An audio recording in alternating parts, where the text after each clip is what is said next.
All right, so we've got our lesson here on 1.5 functions and logarithms. For the most part, we're going to talk about what makes a function invertible, and then we will talk about logarithms, which are the inverse functions to exponential functions. So before we get into invertibility, first we need to talk about types of functions. We've got this model for functions where we take an input set, say like the numbers 1, 2, and 3, and they get mapped to an output set, say the numbers 5 and 7. And functions, as we know, have only one possible output for an input. So we can take the number 1 to just one number, let's say 5. We'll take the number 2, we'll send it also to 5, and we'll take 3 and we'll send it to 7. This is a function because each input goes to only one output. But this is not what we call a one-to-one function, because we see that the numbers 1 and 2 both go to 5.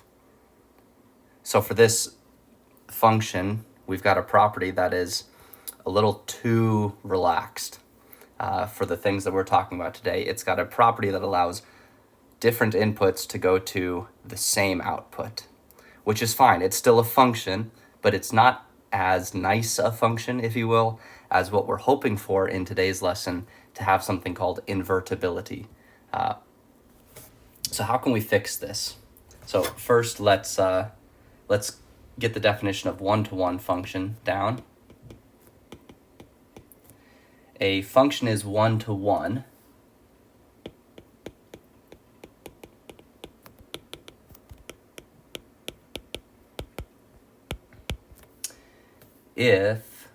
on a domain D,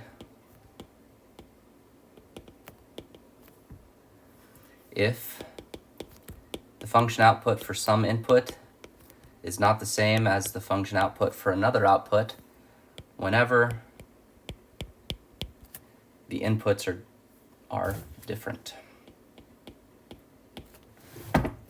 Right, so this just says whenever you have different inputs, you are guaranteed to get different outputs. So when you look up at this previous example, we've got 1 and 2. This might be our A, this might be our B. They're not equal to each other. But hey, f of A equals f of B. So this is not one-to-one.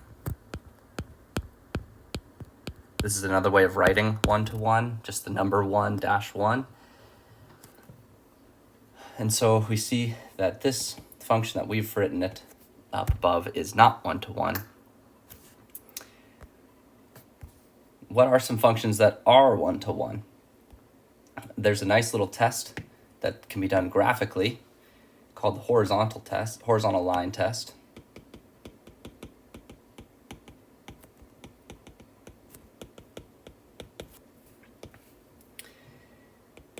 If you have the graph of a function already,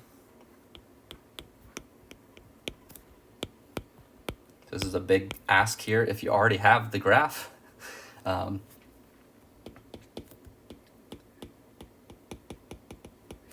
and any horizontal line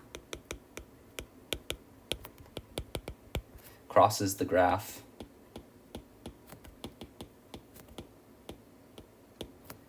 in at most one place, 1 point, at most 1 point, then your graph, or then your function,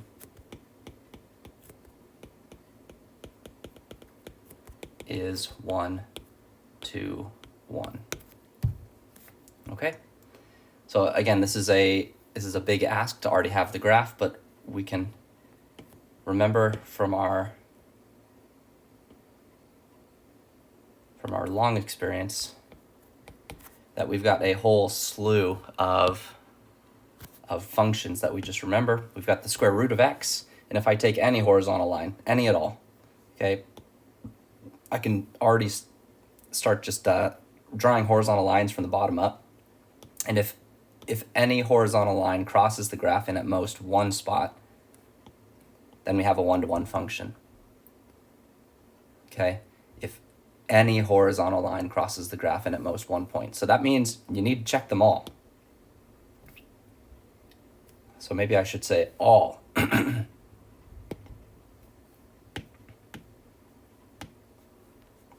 If all horizontal lines cross the graph in at most one place. So you got to check them all, really. If any one of them touches in more than one, then your function is not one-to-one. So this square root graph is, excuse me, is one-to-one.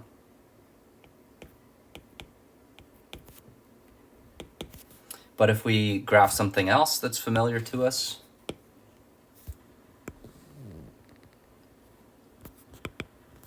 this is a poor attempt at graphing x squared, and we just start drawing horizontal lines. We notice the line through the origin crosses at the vertex there, but any horizontal line above it crosses in two places. This is a function, x squared is a function, but it's not a one-to-one function. And that means something in terms of its invertibility, which is what we're going to get to next. So I'll define an inverse next.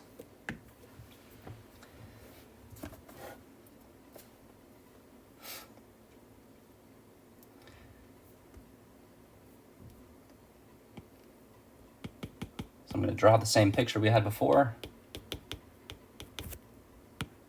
And this will indicate to you the process of inverting. So the function that we had before sent 1 to 5, 2 to 5, and 3 to 6. We'll call it f. If we wanted to, instead of starting with the left and sending things off to the right, if we wanted to switch the direction and we wanted to sort of say, hey, this is my input, and now this is my output, we can draw the exact same map, and now this, we might say, is the inverse. And all we mean is, instead of going from left to right, now we're just going to say we're going from right to left. And the picture that I drew before, it was not a one-to-one function, and its inverse, or the thing that sends the old outputs to their inputs, we notice this thing is not even a function. For example, f inverse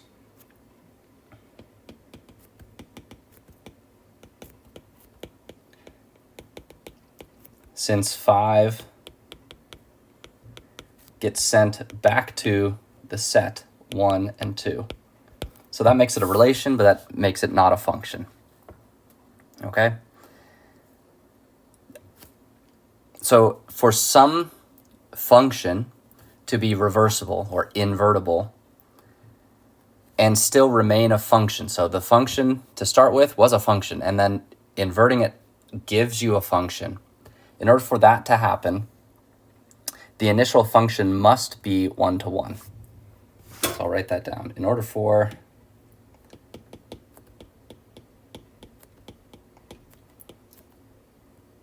an inverse to be a function, not just a relation,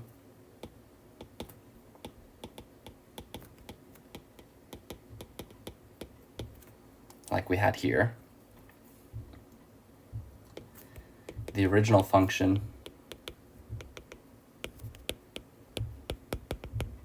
must be one-to-one. Okay, and that's kind of a big ask, because there's a lot of functions that we know that are just not one-to-one. And so their reverses, their inverses, is that word, is they're not functions. The inverses aren't functions. So we can think of just a whole list of things. Is x cubed invertible? Sure, it is. Is its inverse a function?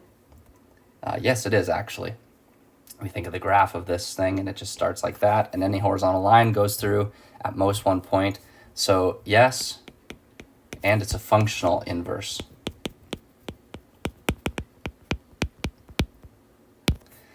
Is x squared invertible? Now we saw earlier this looks like that, and horizontal lines go through at least 0 points and at most 2 points. And so sure, it's invertible, but the inverse is not a function. So to say that it is invertible, take that with a grain of salt, right? It is not a functional inverse. How about any exponential? Is it invertible? So exponentials either look like this or they look like this, depending on if they're growth or decay, and they are for sure invertible. And in fact, the inverses are functions. We'll learn about those today.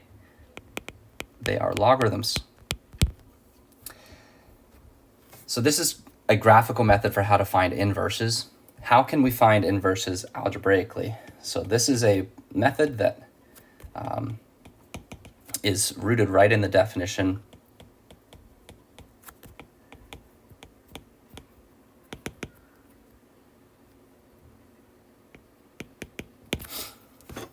So for something to be one-to-one, we know that the outputs are not the same whenever the inputs are not the same.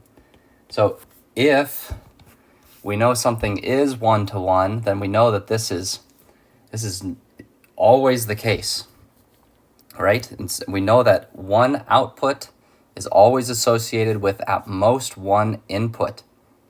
And that's what this tells us right here. And so this following algorithm is rooted heavily on this, because we would not be able to do this process if that was not the case. And so that puts this on good standing. And what we do is first swap x and y in our formula. Second, we're going to solve for y. And then we're going to, at the end, I'll say this is step 3, but it's kind of just what we know to be the end. We call the new rule we'll get the inverse function. Okay, so here we go. Let me just give you x to the third. Y equals x to the third is our first example. So this algorithm says to first swap x and y. So here's what that looks like. X becomes the previous y there, and y becomes the previous x. And now we're just going to solve for y.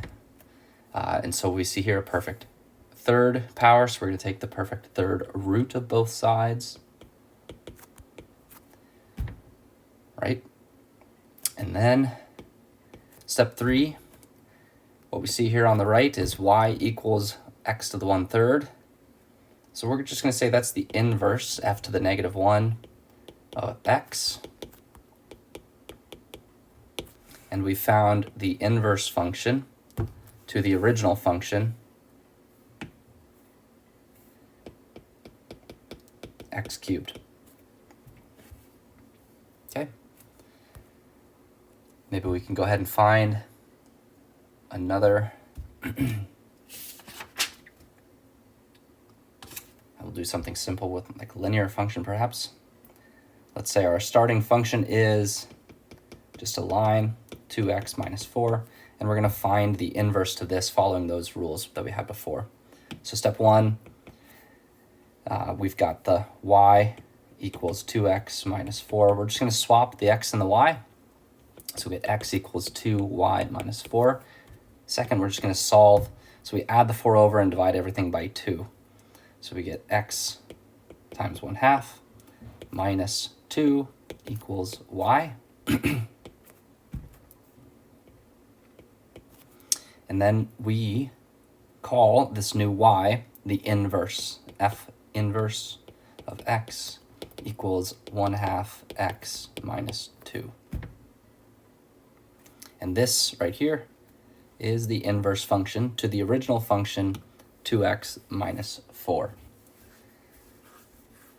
Just something to note, this swapping of the x's and y's must happen for every x. So step 1, just to sort of highlight that again, all x's become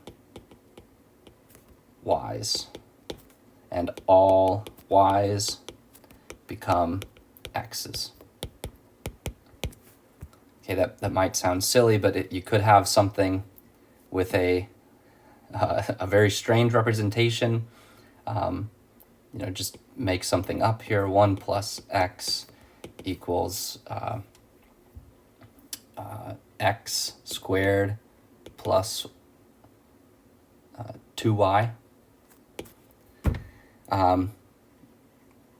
Right, so you might be able to solve this, and I think you can solve this one for y and write this y explicitly as a function of x, but just to make this point clear, when you've got something with multiple x's and multiple y's, every x becomes a y in step 1, and every y becomes an x in step 1.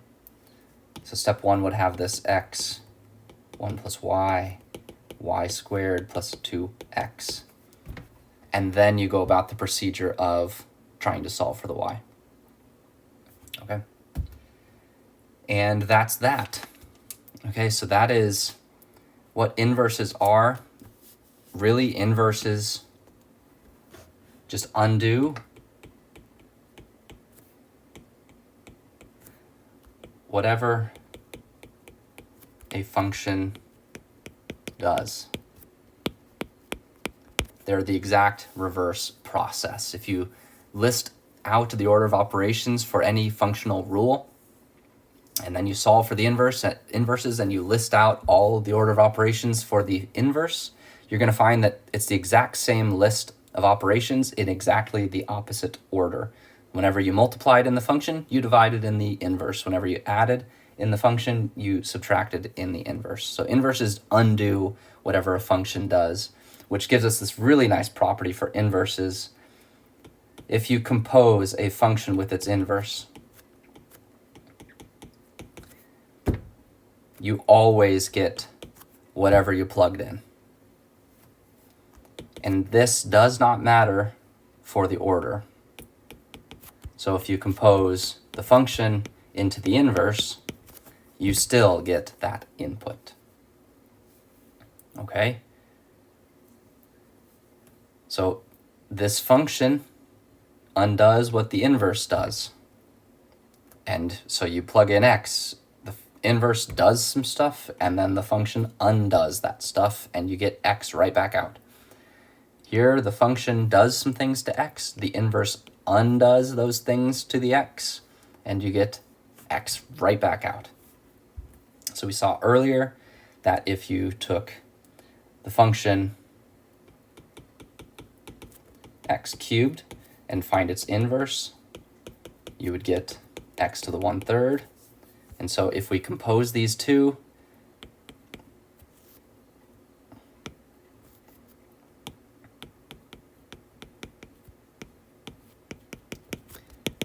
we take f inverse and plug in that to x cubed. So we've got x to the 1/3 raised to the 3rd, which is obviously x to the 1st, which is exactly what this up here says we should get. And if we take f inverse and compose f into it, we get x cubed plugged into x to the 1/3, which is of course x to the 1st, and that's exactly what this says we should get up here. If we take that linear function that we had before of 2x minus 4,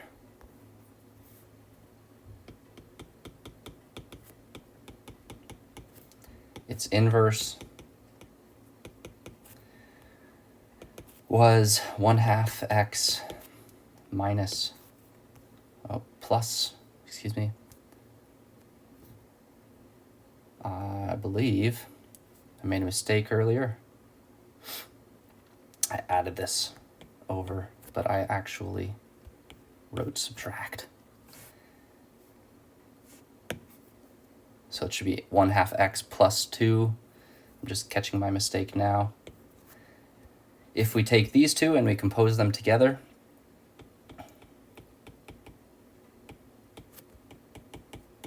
then we get 2. And now this x becomes this entire function, 1/2 x plus 2 minus 4. Just simplifying that out, distributing the 2 gives us 2 times 1/2 x, and then 2 times 2 is 4, minus 4, which is just x, and it doesn't matter the order. So this now would be into the function f inverse. We're plugging in the function f of x, so this x in the inverse becomes the entire function there, plus 2. And that distributing the 1/2 gives us x minus 2, and then the plus 2 left over, giving us just x. Okay, so that's a quick way you can check for inverse correctness, and it's something I should have done earlier, so I would have caught my mistake, but I was getting there.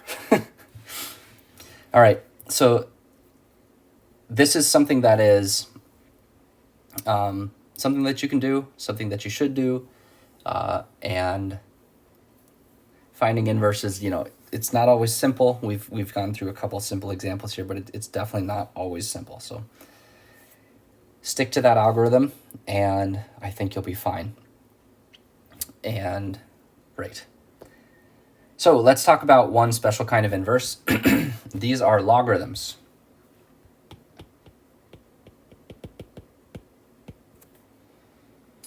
Okay, logarithms are functions, and they answer a very basic question.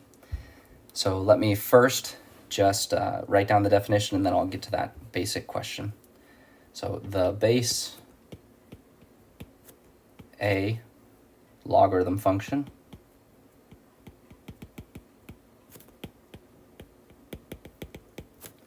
y equals log base A of x is the inverse of the base A exponential function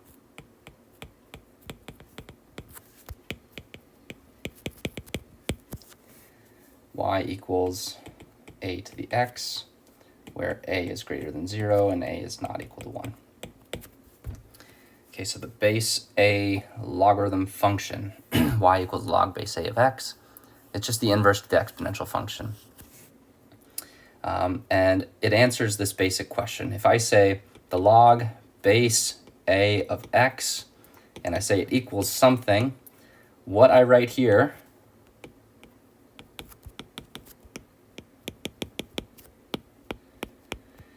is the power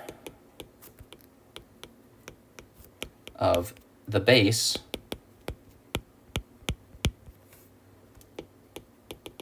which equals x.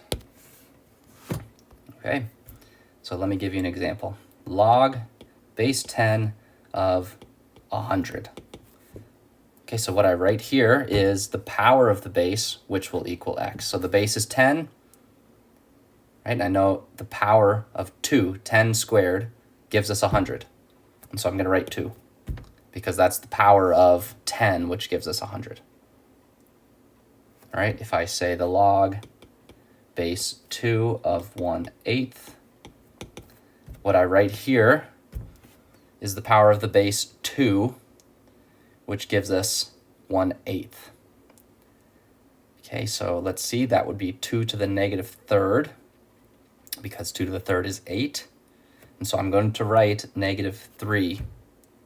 Okay, so that's since 2 to the negative 3 equals 1/8.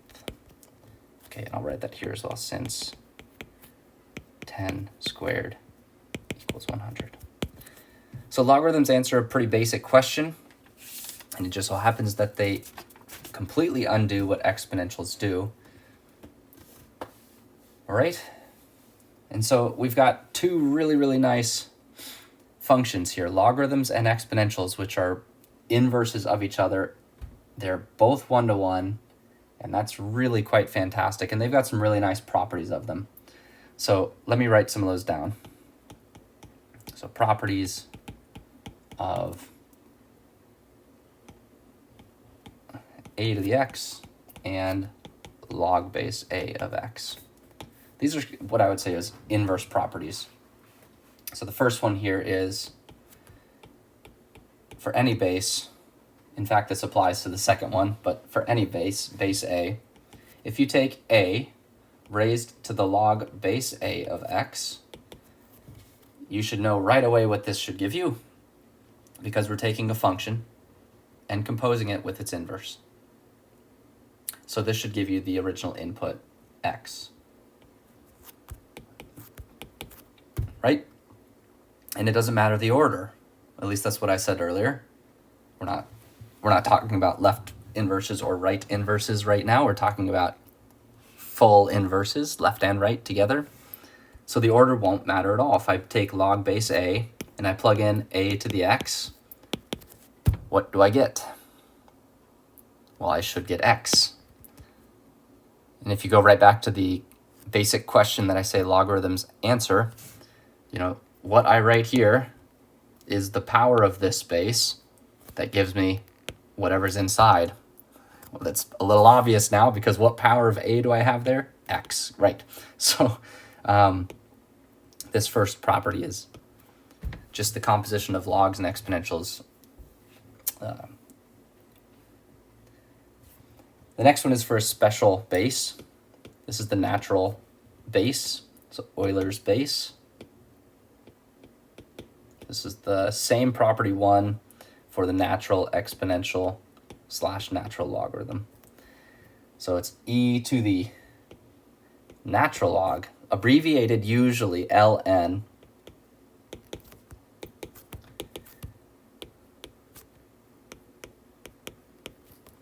Okay, notice we write ln of x instead of log base e of x. Okay, that's just the way people do it. It's said the natural log, ln is the natural log, and so ln, I believe, is the log base natural. There's other ones that commonly come up. So if you see lg of x, that sometimes is just the base 2. Sometimes you see log of x with nothing written down, and that is log base 10 of x. Base 10 logarithms are quite nice in our decimal system because the decimal system is a base 10 system. And so when you're taking logarithms with decimal numbers, it's nice to do that. Base 2 comes up all the time in computer science because you're dealing with bits of information. And computer systems are base 2, of course. Right. Other ones might come up. Base 16 might be more common later on for you.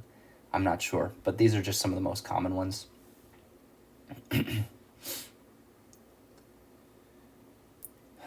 All right, here we go. So let's use those to solve a couple problems. So we're going to solve for x in these. And this first one is the natural log of x equals 3t plus 5. So we're just going to solve this like we normally do, but we're going to, just utilize the properties we had above. And this first one has literally just one step. Okay, it's not very complicated. We have the natural log of x, and we want to remove that from the natural log. So we need to undo what the natural log is doing. And this property number 2 up here tells us exactly how to do that. We're going to compose now this natural log into a natural exponential. So we're going to raise the left side to the power with a natural base. since we did that on the left, we must do that on the right. And this is well defined since we've got a one-to-one function that we're doing this with. And this composition on the left, we're going to do one more thing with. On the right, that's it. E to the 3t plus 5. But on the left, we know that this is just x by property 2 up above. Okay, not very complicated whatsoever. Okay, the next one that we'll work on is this one. E to the 2x is 10. So we want to undo that natural exponential on the left. And it's not going to be too complicated. We're just going to compose this exponential into a natural logarithm. So we'll take the natural log of e to the 2x. And that's going to force us to do the same thing on the right. The natural log and the natural exponential completely undo each other. And so what comes out is the 2x. And on the right, we've got the natural log of 10 still. We're not going to touch that because nothing really canceled out, and that value is going to be a nice decimal value that you're not going to be able to tell me. And then it's quite simple. Just solve for x by dividing by 2. And that's it. Okay, so you can utilize logarithms and utilize exponentials to undo one another when helping you solve certain problems. And they've got some really nice properties, some other ones that I've already mentioned, and I'm going to write down quickly and example as well. So here's some more properties.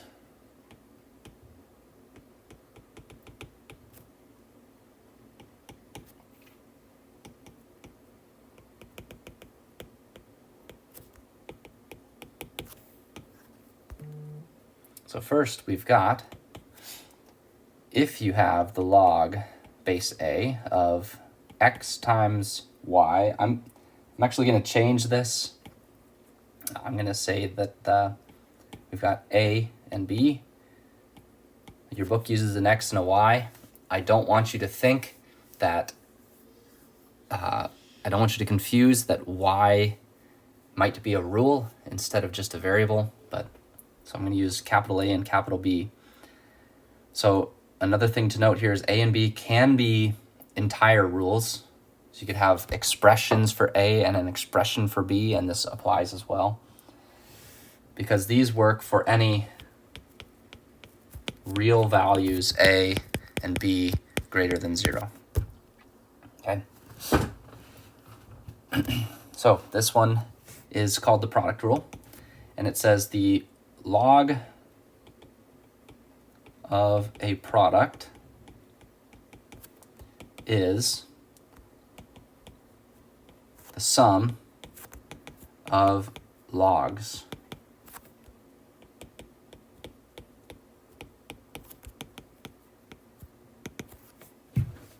Okay, the log of a product, here's the product, plugged into that logarithm, is the sum of logs. Notice how the base has remained the same. It was base A on the left, it's base A on the right for both of the logarithms. Notice it's the A on the left times the B, and on the right we've got the log of A plus the log of B. Okay. Second rule is log of A over B. And this rule says that the log of a quotient A over B is the difference of logs.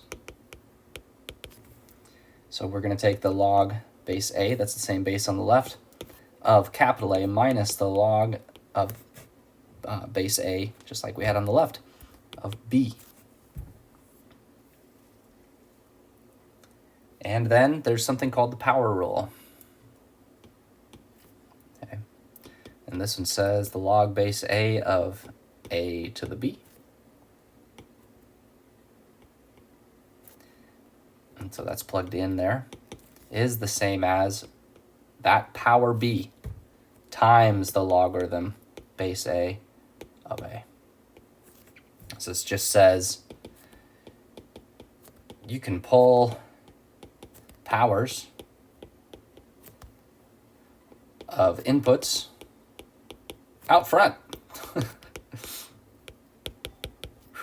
Kind of cool. All of these have their roots just in the behaviors of exponentials. You remember how if we have a to the x times a to the y, that's a product of exponentials? Well, that turns into a sum in their power.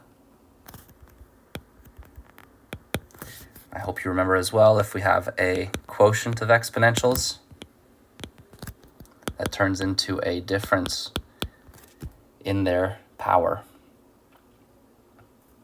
right? And what happens when you take an exponential and you raise it to a power? Well, that ends up being a product up in there, right? So all of these things have their very roots in properties of exponentials, and these are quite useful in solving certain logarithm problems that we'll get to here in a bit. I want to give you one more. This is called the change of base formula. I will also call it a property, so I'll put 4 asterisk. It's not called a property in your book, but it's a nice little thing. So if you've got a logarithm of some base that you don't like, I don't know, it looked at you funny or something, you can always rewrite it as a natural base logarithm. And I don't think it's too difficult to remember, but it's just one of those things that you might forget. So here it is.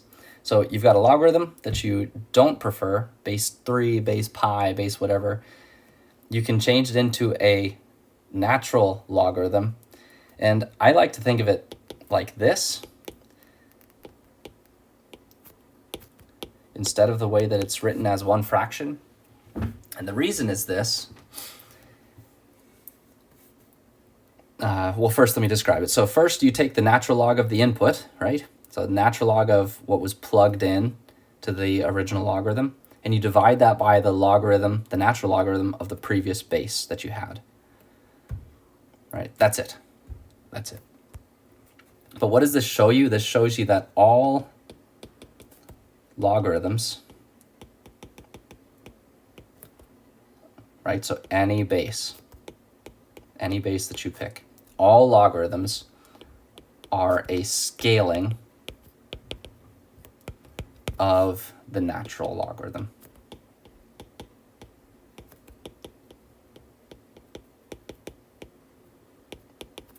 Okay, that's why I like this right-hand description of it. Because this 1 divided by the natural log of a, that's just a number. You pick a base, you fix it, and natural log of a is now just a number. You divide 1, and you've got just a number still, and you just multiply that number by the natural log of x. That is a variable expression, natural log of x. That's a function. So this is just a scaling. It's a scale factor of the function natural log of x.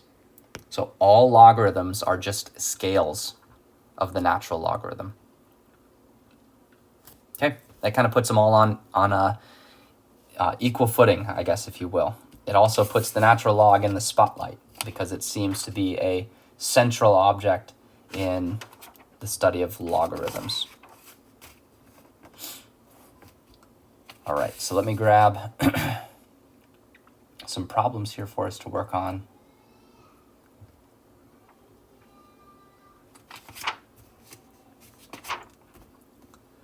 All right. So first example, this change of base formula. So log base 2 of x, we could rewrite as a natural log if we liked, by just taking the natural log of x and dividing it by the natural log of 2. Done. Easy. That's it. No question about it. Okay. That's as easy as that is. There's not a whole lot to that one. What about something like this? What if we take this type of question? I'm not going to write down the entire problem of it, but this is an example right out of the book about finding time. So let's say you've got some investment and your initial amount is 1,000. This is the end result that you want. This is the base of the exponential that the investment basically takes. And then it's raised to the tth power. So this comes out of an investment problem, but to example just the logarithms at work, this is what we're doing. Is we want to solve this for t. So setting up the problem is beside the point. So solving this for t, we've got here that we can divide by 1,000 on both sides. Now we've got that. And now you can pick. You can absolutely pick what you'd like to do here. You can use the base 1.0525 logarithm if you like. You can use base 10 log if you'd like, or the 16 log, whichever it looks most like. It doesn't matter which logarithm you choose here. But since I've just made a big point about the natural log being central to all of these things, that's the one I'm going to pick. The solution will look different depending on which base you pick, but you'll get numerically the exact same value out, and computationally, some will be more efficient at than others. So I'm going to stick with the natural log on this one, but that's all. I'm going to take the natural log of both sides.